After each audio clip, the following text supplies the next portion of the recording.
নমস্কাৰ আপোনালোকক স্বাগতম জনাইছো আমাৰ ইউটিউব চেনেলটিলৈ। আজি আমি আলোচনা কৰিম গাঁও পঞ্চায়ত, আঞ্চলিক পঞ্চায়ত আৰু জিলা পৰিষদৰ প্ৰাৰ্থীৰ অৰ্হতা আৰু যোগ্যতা সম্পৰ্কে। গতিকে ভিডিঅ'টো প্ৰথমৰ পৰা শেষলৈকে চাব।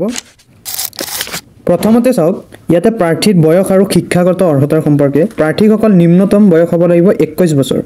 আৰু শিক্ষাৰ অৰ্হতাৰ ক্ষেত্ৰত চাওক, গাঁও পঞ্চায়তৰ সদস্য হ'বলৈ সাধাৰণ শ্ৰেণীৰ বাবে মেট্ৰিক উত্তীৰ্ণ হ'লে হ'ব, কিন্তু SC, ST বা OBCৰ বাবে অষ্টম শ্ৰেণীলৈকে পঢ়িলেই হ'ব। ইয়াৰ পিছত চাওক, আঞ্চলিক পঞ্চায়তৰ সদস্যৰ বাবে সকলো প্ৰাৰ্থীৰ বাবে কি লাগিব? মেট্ৰিক উত্তীৰ্ণ হ'ব লাগিব। ইয়াৰ পিছত চাওক, জিলা পৰিষদৰ সদস্যৰ কাৰণে সকলো শ্ৰেণীৰ বাবে মেট্ৰিকত উত্তীৰ্ণ হোৱা প্ৰাৰ্থীকে প্ৰাধান্য দিয়া হ'ব। এতিয়া চাওক, বাল্য বিবাহ। প্ৰাৰ্থীৰ স্বামী বা প্ৰাৰ্থীৰ স্ত্ৰী বাল্য বিবাহত লিপ্ত হ'লে অযোগ্য বুলি বিবেচিত হ'ব। ইয়াৰ পিছত প্ৰাৰ্থীৰ দুটাতকৈ অধিক সন্তানৰ ক্ষেত্ৰত থকা কিছুমান নিয়ম চাই লওক। 19/3/2018 তাৰিখৰ আগত একক বা একাধিক স্বামী বা স্ত্ৰীৰ পৰা দুটাতকৈ অধিক সন্তান থকাসকলে প্ৰতিদ্বন্দ্বিতা কৰিব পাৰিব, কিন্তু 19/3/2018 তাৰিখৰ পিছত একক বা একাধিক স্বামী স্ত্ৰীৰ পৰা দুটাতকৈ অধিক সন্তান থকাসকলে প্ৰতিদ্বন্দ্বিতা কৰিব নোৱাৰিব। ইয়াৰ পিছত 19/3/2018 তাৰিখৰ পিছৰ পৰা জয়ী হোৱা প্ৰাৰ্থীয়ে বিবাহ বিচ্ছেদ কৰিলে বা বিচ্ছেদ হোৱা পত্নীয়ে পুনৰ বিবাহ পাশত আবদ্ধ নোহোৱাকৈ বিচ্ছেদৰ তাৰিখৰ পৰা 9 মাহৰ ভিতৰত তৃতীয় সন্তান জন্ম দিলে জয়ী হোৱা প্ৰাৰ্থী অযোগ্য হ'ব। আৰু 19/3/2018 তাৰিখৰ পিছত জন্মগ্ৰহণ কৰা দ্বিতীয় সন্তান যমজ শিশু হ'লে প্ৰাৰ্থী অযোগ্য বিবেচিত নহ'ব। আৰু 19/3/2018 তাৰিখৰ পিছত জন্মগ্ৰহণ কৰা প্ৰথম সন্তান একাধিক শিশু হ'লে প্ৰাৰ্থী অযোগ্য বিবেচিত নহ'ব। এতিয়া চাওঁ আহক প্ৰাৰ্থীৰ অন্যান্য যোগ্যতাসমূহ।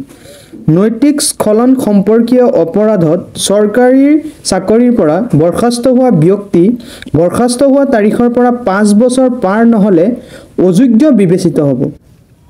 দেউলীয়া ঘোষিত ব্যক্তি অযোগ্য বিবেচিত হ'ব। দ্য লিগেল প্ৰেকশ্যনাৰ এক্টৰ মতে টাউট বুলি ঘোষিত ব্যক্তি অযোগ্য বিবেচিত হ'ব। চৰকাৰৰ দ্বাৰা স্বীকৃতিপ্ৰাপ্ত নাইবা চৰকাৰী অনুদান লাভ কৰা শৈক্ষিক প্ৰতিষ্ঠানত লাভজনক পদত অধিষ্ঠিত ব্যক্তি অযোগ্য বুলি বিবেচিত হ'ব। গাঁও পঞ্চায়ত, আঞ্চলিক পঞ্চায়ত আৰু জিলা পৰিষদৰ পৰা পাৰিশ্ৰমিক লাভ কৰা ব্যক্তিও অযোগ্য বুলি বিবেচিত হ'ব। গাঁও পঞ্চায়ত, আঞ্চলিক পঞ্চায়ত আৰু জিলা পৰিষদৰ চুক্তিবদ্ধ ঠিকাদাৰ অযোগ্য বুলি বিবেচিত হ'ব।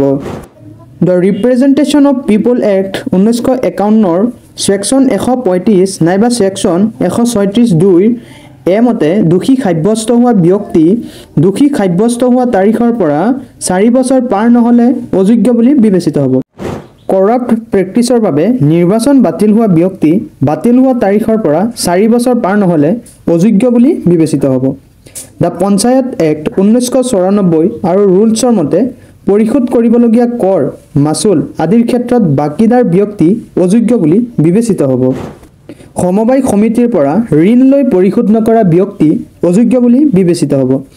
নিজৰ বাসস্থানত কাৰ্যকৰ চেনিটাৰী শৌচালয় নথকা ব্যক্তি অযোগ্য বিবেচিত হ'ব। এতিয়া চাওঁ আহক প্ৰাৰ্থীৰ শপতনামা। প্ৰাৰ্থীয়ে মনোনয়ন প্ৰপত্ৰৰ লগত শিক্ষাগত অৰ্হতা সম্পৰ্কীয় শপতনামা আৰু শিক্ষাগত অৰ্হতাৰ প্ৰমাণপত্ৰৰ সত্যায়িত প্ৰতিলিপি জমা দিব লাগিব। শিক্ষাগত অৰ্হতাৰ আচল প্ৰমাণপত্ৰ দেখাব লাগিব।